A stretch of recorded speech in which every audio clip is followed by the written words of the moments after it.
Paris Saint-Germain quitte le parc, c'est la déclaration aujourd'hui. Pourquoi tu regardes mon truc violet quand tu dis on revient? Tu as déjà vu les moutons violets? Non, je regardais. C'est du mouton, mais c'est pas... D'accord, très bien, oui, mais tu regardais.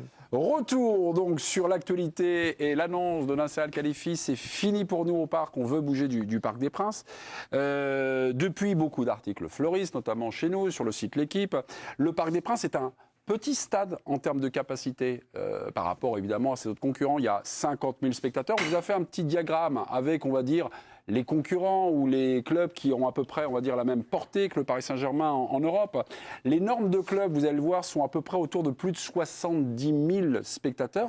Le parc actuel, dans sa capacité, est-il peut-être un peu obsolète, d'où l'idée de déménager. Non. Alors déjà, non. Déjà, déjà depuis tu vois Liverpool et Manchester City qui a fait un nouveau stade, tu vois, donc oui. C'est pas des années-lumière, quoi. C'est Sibylle, tu vois, on chipote. Et je remarque aussi que ceux qui ont agrandi leur stade ou qui refont leur stade, comme Barcelone à l'heure actuelle, Real Madrid qui vient de le faire, ouais. Dortmund, bon, l'Inter c'est toujours à San Siro. Alors il y a que le Bayern qui a changé, si tu veux, d'un stade historique sur le stade olympique. Mais ils ont toujours, Manchester United, etc., fait les travaux à l'intérieur de leur propre stade. Ils ont toujours gardé leur histoire, leur identité. Ce qui a fait beaucoup de mal, par exemple, à Arsenal, l'Emirates, c'est parfait, c'est fonctionnel, mais ils ont perdu beaucoup, sportivement, si tu veux, au-delà des finances, avec Highbury, qui faisait 40 000, mais enfin, qui était quand même... Tu vois que le stade de la Juventus de Turin, qui est un petit écran... Il est beaucoup plus petit que celui-là. 41. Il fait 40, voilà, 41. Donc il est plus petit. Je ne pense pas que la Juve... Il est nouveau, Oui, ils l'ont fait en sachant très bien... En sachant très bien que le football est alors qu'ils avaient la place de faire plus grand. Voilà, donc... Mais vas-y, Hugo. Donc, justement, je comprends ce que je veux dire. À quoi ça sert, justement Depuis que le PSG est sous pavillon qatari, Chelsea a gagné 2 fois la Ligue des Champions, je crois, 2012 et 2021. Ils ont 40 000. Avec 40 000. Donc, ce n'est pas une garantie là, pour devenir un très grand club européen, sportivement. Ensuite, on sait pourquoi ils veulent partir. C'est pour avoir plus d'hospitalité, au moins 10 000 places en plus pour gagner plus d'argent, en fait, avoir plus de revenus. Alors, ils mettent en avant le fair play financier. Comment ? Il y a aussi la valorisation du club. Et oui, parce que... Oui, mais d'accord.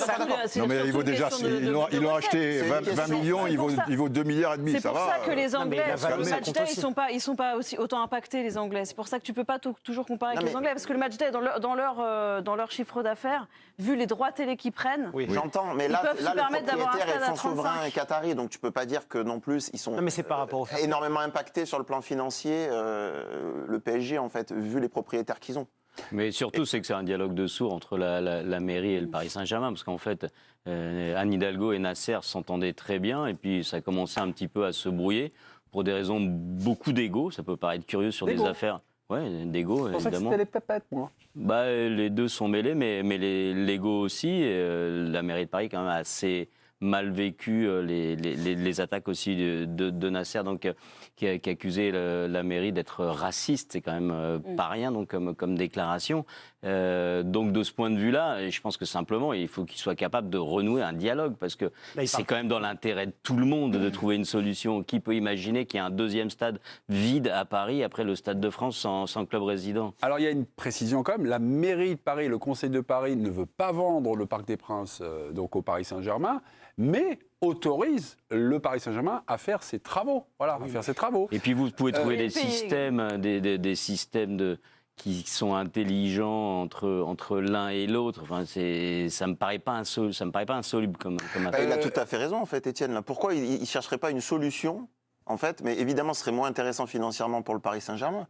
Mais on ne peut pas obliger un propriétaire à vendre un bien, en fait. Surtout si c'est un bien. C'est ce qu'on essaie d'expliquer aussi au cours du débat. Hein, mais je suis contente que tu aies enfin compris. Mais le débat, ça portait sur bluff ou pas bluff. Et puis quand ils ont fait une proposition. On peut partager la position sur que le parc doit rester au Paris. Quand ils ont fait une proposition financière, c'était 38 millions d'euros. Ah, moi j'étais à 40 parce qu'il y a Emmanuel Grégoire, je suis tombé sur cette. Et comme l'a fait remarquer certains, c'était moins que Paredes à l'époque, a dit la mairie de Paris. Donc, Emmanuel Grégoire, dans le Parisien aujourd'hui en France, c'était en 2022, le 29 novembre précisément, le PSG propose 40 millions, ou 38, bon allez, 2 millions, on n'est pas là, surtout que c'est pas nous, c'est pas notre argent. C'est moins cher que Paredes, franchement, vous pensez vraiment que le parc vaut moins que Leandro Paredes? Donc finalement, ce conflit-là, c'est si les Qataris mettent le prix, mettent 200, 300 millions, est-ce que la mairie serait vendeuse? Oui, mais En fait, est-ce que c'est une question aussi de prix ou là, mais il y a vous forcément- piquez, Non, Étienne, je pense que maintenant, il y a un blocage, mais est-ce que le Paris Saint-Germain, obligatoirement, a besoin d'avoir un stade à lui maintenant pour exister sur la scène européenne? J'en suis pas persuadé. Ils existent déjà très largement. Vous voyez qu'à partir de la saison prochaine, les recettes en Ligue des Champions vont encore augmenter de manière assez sensible. Le Paris Saint-Germain, il dispute tous les ans la Ligue des Champions. Je suis pas persuadé que ce soit la priorité absolue pour lui pour exister. En 2023, le cabinet de Loite sortait une étude. Le club de Paris est un club qui génère le plus de revenus en Europe. Les jours de match, on parle de 132 millions d'euros de billetterie. Donc Nasser pense qu'en agrandissant, il va augmenter sensiblement ce volume-là, plus de monde et tout ça. Je ne suis pas tellement sûr, ou en tout cas, j'ai mis un doute, puisque... Attendons, parce que le PSG, pour les supporters parisiens, c'est pas rien. Et puis, c'est très accessible pour Paris, enfin, etc. Et tout, pour tout le monde. Mais... Si tu vas au fin fond de je ne sais pas où, parce que le nouveau pour certains matchs, si tu veux, tu le vois quand même avec certains beaux stades, cela dit, français, où l'accessibilité est compliquée. Bordeaux, il est beau le stade. À un moment, peut-être s'il y a le Real Madrid, tu feras 70 000, mais peut-être il y a d'autres matchs, au lieu de faire les 48 000 que tu fais systématiquement maintenant, même s'il y a une équipe de rats qui arrive, c'est 148 000, c'est comme ça. Mais je suis pas sûr. Il y a juste un truc, parce que Étienne a raison, il parlait des égos. Il y a juste un truc quand même que la mairie de Paris pourrait aussi reconnaître, c'est que moi je peux comprendre la position aussi de Nasser Khelaifi, c'est que depuis qu'il est arrivé, c'est pas son bien, il était locataire, c'est comme si vous 85 millions d'euros pour rénover le parc, ça leur a coûté. Et alors, il était obligé? Non, mais je sais qu'il n'était pas obligé. Oui, mais Gio, il y a aussi sur la location, tu penses que les Qataris, ils sont stupides, ils font 80 et quelques millions d'euros de travaux, et que derrière, ils payent un loyer prohibitif. Évidemment, mais ce que je veux dire, c'est qu'il y a aussi le Paris Saint-Germain, Nasser Khelaifi, on fait des choses pour ce stade, enfin, je veux dire, on aurait pu... Donc c'est une histoire d'égo, mais un oui, peu quand même. Il y a eu de la maladresse, tout le monde aurait pu agir en bonne intelligence. Voilà. C'est parce que Étienne a raison. Ben voilà, je pense que c'est que de l'ego, malheureusement. Donc le PSG a déjà investi 85 millions et agrandir la capacité du parc, des infos ont circulé et c'est le PSG qui a dit que ça coûterait 500 millions d'euros. Alors je me suis posé la question. 500 millions d'euros. 500 millions d'euros. Mais mettre les trucs en or, les robinets. Mais je crois que c'est hyper compliqué par rapport à. C'est sous le périph'. Ah oui, exactement. En fait, c'est très complexe de faire des travaux dans cette zone-là. Mais faut reprendre, on va dire, les tribunes et les redresser. Cela étant, ou les redresser. Moi, je trouve que au Parc des Princes, ça a toujours été le cas, mais désormais c'est encore pire par rapport au but. Tu as tout cet espace derrière qui ne sert à rien. Donc, il faudrait peut-être éventer la tribune, si tu veux, ce qu'a fait River Plate, qui avait une piste, et puis ils ont mis tous les... Je pense que Didier, il a un projet architectural. D'un point de vue architectural, je suis très fort. Je suis très fort. Tu as décidé quelque chose de ça. Au niveau architecture, il y a des trucs que je reconnais. Didier, tu as le périph' dessous. Mais tu peux, et là, c'est pas une histoire de trucs. C'est passer le périph' à Montigny. Mais de toute manière, bientôt, le périph', il n'y aura plus de voitures, il y aura des plantes. Grâce à Madame Hidalgo. Voilà. Et je me suis aussi posé la question, c'est combien coûterait donc la rénovation du Parc des Princes? C'est en tout cas un chiffre donné par le club, 500 millions d'euros. C'est son intérêt de dire que ça vaut la bombe. Et combien coûte, on va dire, soit la construction des nouveaux stades? Je me suis un peu posé la question. C'est le nouveau Bernabéu, 1 milliard. Ah oui. Non, mais là, il va te dire qu'il va te ramener les Gotenner. Non, mais là, Bernabéu, c'est encore une autre dimension. Tottenham, 1 milliard 160. Voilà. Vous voyez, là, on fait l'exemple de Tottenham. Mais avant de vous y retrouver, ça met du temps. Donc, pour combien de temps sont encore les Qataris au Paris Saint-Germain? On ne le sait pas non plus complètement. Et puis le public du Parc des Princes, il y a vraiment, alors vous allez me dire c'est dans tous les stades comme ça, mais pas complètement. Il y a vraiment une identification absolue au parc. Et donc essayer de changer de stade, bon courage. Regarde, je parlais d'Highbury, l'Emirates, ils l'ont mis quand même dans le même secteur. Ils l'ont pas mis en dehors de Londres. C'est pas si loin. Tu vois, on peut y aller à pied. Bien sûr, c'est pas si loin. Et franchement... c'est froid, c'est incroyable. Non, il y a quelque chose, peut-être que, comme tu dis, l'ego, quoi, ils sont machin. Après, c'est sûr que si tu veux l'acheter 35 millions d'euros... Le stade de Tottenham, il est moins chaleureux que l'ancien, mais il est magnifique quand même. Non, mais eux, ils ont construit dessus, c'est l'avantage. Pour les supporters, il n'a pas bougé d'endroit, il est dans la ville. Il n'a plus rien à voir. Ça ressemble. Voici les pistes si Paris quitte le Parc des Princes. Alors, on a fait un petit crowbar et puis on a mis des croix. Parce que là, on s'est dit, les hippodromes. Mais les hippodromes, après, on s'est un peu renseigné. Ouais. Les hippodromes, c'est mort. Là. Les 3 hippodromes, Auteuil, Saint-Cloud, Longchamp, bing, bam, boum. Ça, ils sont pas dans le Monopoly. Hein. Voilà. Nous, c'est les gares. Les gares. Le Monopoly, Et il y a c'est les plus, gares. on vous a fait un petit truc comme ça, il n'y a plus que Montigny-le-Bretonneux, c'est dans les Yvelines, c'est près de Saint-Quentin. C'est à 25 km du parc. Ah, mais là, c'est- Et il y a à peu près une demi-heure Ah oui, oui. du parc Et comment quand il n'y a pas de Oui. bouchon. Oui. Mais comment Après, il y a rarement comment- des bouchons. comment- Ils mettront les matchs à 3h du matin, comme ça, t'es sûr d'y arriver.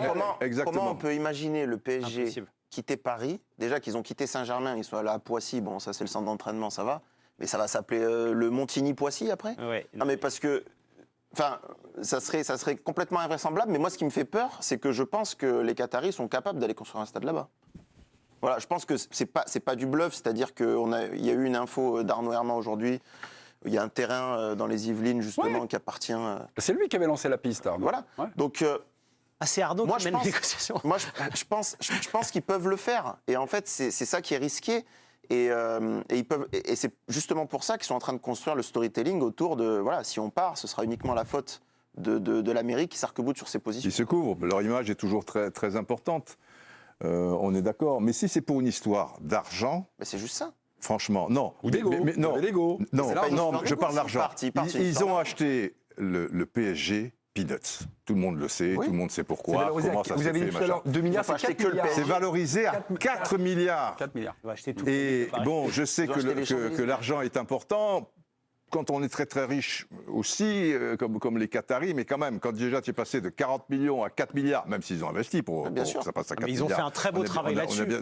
Rien à dire. Ouais, ouais, franchement, mais quand même, donc il y a d'autres moyens, si Mais tu bien veux, sûr. d'augmenter la Bien sûr. capitalisation de ton club. C'est ça. Bon, ça. Mes amis, on Mais il a l'air énervé, on est dans Nasser. les pas de Nasser El Khalifi. Il veut partir du Parc des Princes. On s'est posé la question avec Jérémy. Donc construire un stade à Paris, en région parisienne, c'est un peu compliqué. Hein. Et c'est Jackie Lorenzetti, le président du Racing, qui nous donne son expérience. Il a fait fortune dans l'immobilier et il a réussi à construire son Arena à la Défense, inauguration en 2017. Le critère numéro 1 pour construire son stade, l'appui des politiques. Le préfet, les maires concernés. À l'époque, Patrick Devedjian, aussi président du conseil départemental des Hauts-de-Seine. Sans accord, rien n'est possible. C'est ce qu'il dit aux Parisiens le 12 janvier dernier. Mais il y a quand même des difficultés. Voilà ce qu'il dit. J'ai fait face à 23 recours de riverains. Cela m'a pris plus d'1 an pour les faire sauter. Confession donc de Jackie Lorenzetti, toujours dans Le Parisien. L'autre difficulté, c'est l'emplacement. Il est très compliqué de trouver un endroit proche de Paris pour de telles constructions. J'avais visité le site d'Evry, dans l'Essonne, où la Fédération française a voulu un temps bâtir son stade. Ce n'était pas envisageable en termes de réseau routier et de transport en commun. Nous aurions couru à la catastrophe. Ce sont les mots dans Le Parisien le 12 janvier. Ouais, je pense au nouveau site là, qui est la côte de Montigny-le-Bretonneux. J'ai Mais l'impression combien de temps qu'on vous s'en pensez est là, qu'il hein. peut se passer entre le début du commencement d'une étude, du dossier, et le Paris Saint-Germain qui 10 ans joue minimum. dans ce stade-là? 10 ans minimum. Hugo commence à Jean-Michel l'évoquer à Lyon. Comment ça s'est passé? Oui, à Lyon. C'est à en Lyon, pleine campagne, donc c'est encore plus la campagne qu'à Montigny-le-Bretonneux. Et il y a eu plus. À Dessines, là, vous parlez de Lyon. Oui, il y a eu plus de 23 recours et le temps de tous les purger, Olas, il a pris vraiment tous ses cheveux blancs et ça lui a pris plus de 10 ans. Et maintenant, je me pose la question du côté de la mairie. Là, on a la phrase de Nasser El Khalifi, c'est fini, on va déménager tout ça. C'est Jérémy Redler, j'ai fait sa connaissance aujourd'hui, c'est le maire du 16e arrondissement, c'est là où il y a l'implantation du Parc des Princes. Et Jérémy Redler parle aux Parisiens. Comment va-t-on entretenir ce lieu? Imaginons que Paris quitte le parc. Ce n'est évidemment pas un club amateur qui va l'occuper. L'idée scolaire, ce départ risque de coûter très cher à la ville et de plomber l'attractivité de tout un quartier. Là aussi, j'ai l'impression Ça que ne Nasser, sera pas une affaire. dans sa manière de dire on Oui, quitte le c'est des parc. rapports de force. Il y a aussi un transfert de soucis aussi. Ah, bien sûr. D'où peut-être la théorie du bluff. Oui, mais d'ailleurs, la mairie de Paris, elle a commencé un petit peu à revoir un tout petit peu sa copie quand même. Ils reviennent un peu dans le discours sur... Pas sur la volonté de vendre, mais en tout cas la volonté de trouver un accord, de donner une concession pour 99 ans à des conditions qui sont peut-être avantageuses. Moi, j'ai le sentiment, c'est un souhait et aussi une idée que ça se terminera encore au Parc des Princes. Résultat du super duel, bluff ou pas bluff? Certains y croyaient, d'autres pas forcément. Oui. Un bluff-t-il encore? C'est le oui qui s'impose et votre pièce. Non, c'est le non. Non, c'est le nom, mémé. C'est le nom.